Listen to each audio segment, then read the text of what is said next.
सीखेंगे श्वसन के बारे में।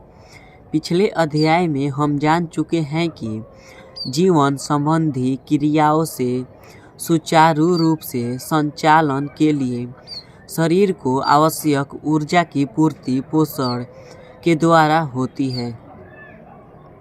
वातावरण से ग्रहण किए गए भोज्य पदार्थों का उनके मूल जटिल रूपों में ऊर्जा के उत्पादन के लिए उपयोग करना संभव नहीं है। इसलिए जटिल खाद्य पदार्थों को पाचन के द्वारा उनके सरल रूपों में परिवर्तित किया जाता है, जाति वे ऊतकों द्वारा आसानी से अवशोषित हो सके तथा उनका उपयोग ऊर्जा के उत्पादन के लिए हो सके। पचे हुए भोज्य पदार्थों से ऊर्जा का उत्पादन भोजन अणुओं के ऑक्सीकरण के द्वारा होता है। भोजन अणुओं का ऑक्सीकरण दो परिस्थितियों में संभव है।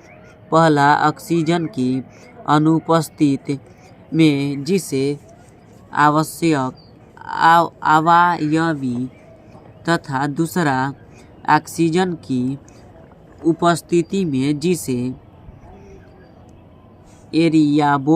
एरियाबिक कहते हैं। ऑक्सीजन की अनुपस्थिति में भोजन अणुओं के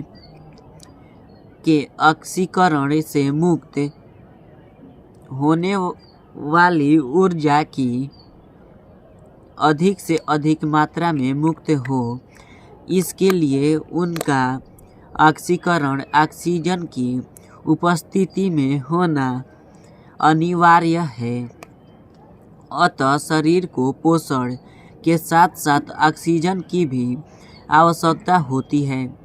शरीर को यह ऑक्सीजन श्वसन के द्वारा प्राप्त होता है। अतः वृहत रूप में श्वसन उन सभी प्रक्रियाओं का सम्मिलित रूप है जिनके द्वारा शरीर में ऊर्जा का उत्पादन होता है। ऊर्जा के उत्पादन के लिए कोशिकाओं में सरल भोज्य पदार्थ, सामान्यतः ग्लूकोज या कभी-कभी वसा या विशेष परिस्थिति में अमीनो अम्लों का क्रमिक ऑक्सीकरण, विघटन या विखंडन किया जाता है, जिससे इनके बॉन्ड्स टूटते हैं और इनमें संचित रासायनिक ऊर्जा केमिकल एनर्जी मुक्त होती है। यह ऊर्जा एटीपी जैसे विशेष प्रकार के यौगिक के रासायनिक बंधन में संगृहीत हो जाती है। इसी रूप में संगृहीत ऊर्जा का उपयोग सभी जीव एटीपी के जलीय विघटन हाइड्रोलिसिस के द्वारा करते हैं। एटीपी ही समस्त जैव कोशिकाओं में रासायनिक ऊर्जा का सार्वजनिक वाहक है। चूँकि इसका उत्पादन शरीर के अंदर जीवित कोशिकाओं में ही होता है, इसलिए इन्हें जैव ऊर्जा भी कहते हैं। जैव ऊर्जा के उत्पादन के लिए कोशिका मुख्यतः ग्लूकोज का उपयोग करती है। अतः ग्लूकोज को कोशिकीय ईंधन भी कहा जाता है। श्वसन क्रिया को निम्नलिखित समीकरण से दर्शाया जाता है। इन क्रियाओं में उत्पादों के रूप में कार्बन डाइऑक्साइड तथा जल भी बनते हैं। इस प्रकार उत्पादित कार्बन डाइऑक्साइड तथा शरीर की आवश्यकता से अधिक मात्रा में उपलब्ध जल शरीर के बाहर निकाल दिए जाते हैं। श्वसन की परिभाषा इस प्रकार दी जा सकती है।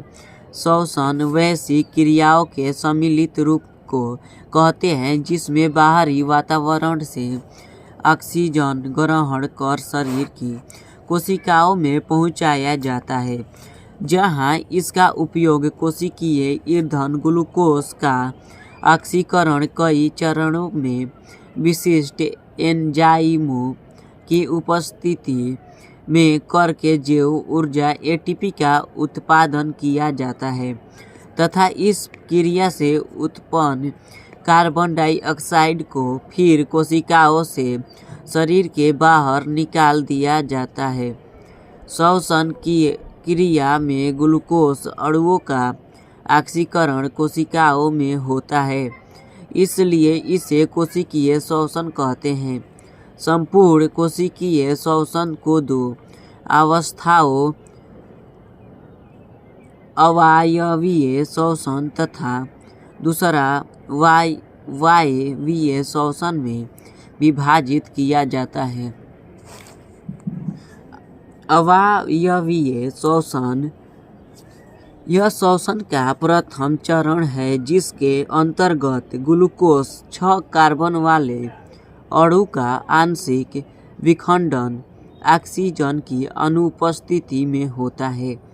इस क्रिया द्वारा एक अणु ग्लूकोज से 2 अणु पाइरूवेट 3 कार्बन वाले अणु का निर्माण है। यह क्रिया कोशिका द्रव्यम में होती है तथा इसका प्रत्येक चरण विशिष्ट एंजाइम के द्वारा उत्प्रेरित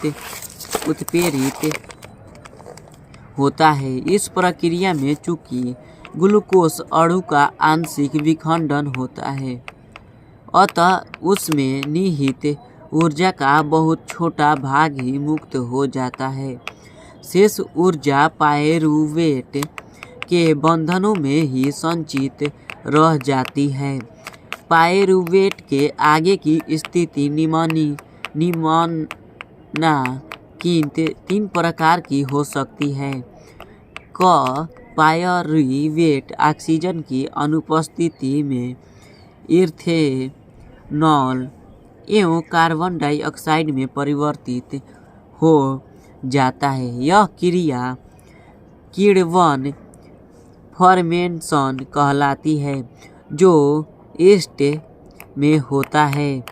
ख ऑक्सीजन के अभाव में हमारी पेशियों में पाइरूवेट से लेकिटक अम्ल का निर्माण होता है। हमारी पेशी कोशिकाओं में अधिक मात्रा में लैक्टिक अम्ल के संचय से दर्द होने लगता है। बहुत ज़्यादा चलने या दौड़ने के बाद हमारी मांसपेशियों में इसी कारण एथेन क्रैम्प या तकलीफ होती है। ग ऑक्सीजन की उपस्थिति में पाइरूवेट का पूर्ण ऑक्सीकरण होता है एवं कार्बन डाइऑक्साइड तथा जल का निर्माण होता है। चूँकि यह क्रिया ऑक्सीजन की उपस्थिति में होती है, अतः इसे वायवीय श्वसन कहते हैं। दूसरा वायवीय श्वसन के प्रथम चरण में बना पाइरूवेट पूर्ण ऑक्सीकरण के लिए माइटोकॉन्ड्रिया में चला जाता है। यहाँ ऑक्सीजन की उपस्थिति में पाइरूवेट का विखंडन होता है। 3 कार्बन वाले पाइरूवेट अणु विखंडित होकर 3 कार्बन डाइऑक्साइड के अणु बनाते हैं। इसके साथ साथ जल तथा रासायनिक ऊर्जा भी मुक्त होती है, जो एटीपी अणुओं में संचित हो जाती है। एटीपी के विखंडन से जो ऊर्जा मिलती है, उसमें कोशिका के अंदर होने वाली विभिन्न जैव क्रियाएं संचालित होती है। अवायवीय श्वसन एवं वायवीय श्वसन में निम्नलिखित मुख्य अंतर है। पहला, वायवीय श्वसन ऑक्सीजन की उपस्थिति में होता है, जबकि वायवीय श्वसन इसकी अनुपस्थिति में होता है। दूसरा, वायवीय श्वसन का प्रथम चरण कोशिकांद्रवयम में तथा द्वितीय चरण माइटोकॉन्ड्रिया में पूरा होता है, जबकि अवायवीय श्वसन की पूरी क्रिया कोशिकांद्र में होता है।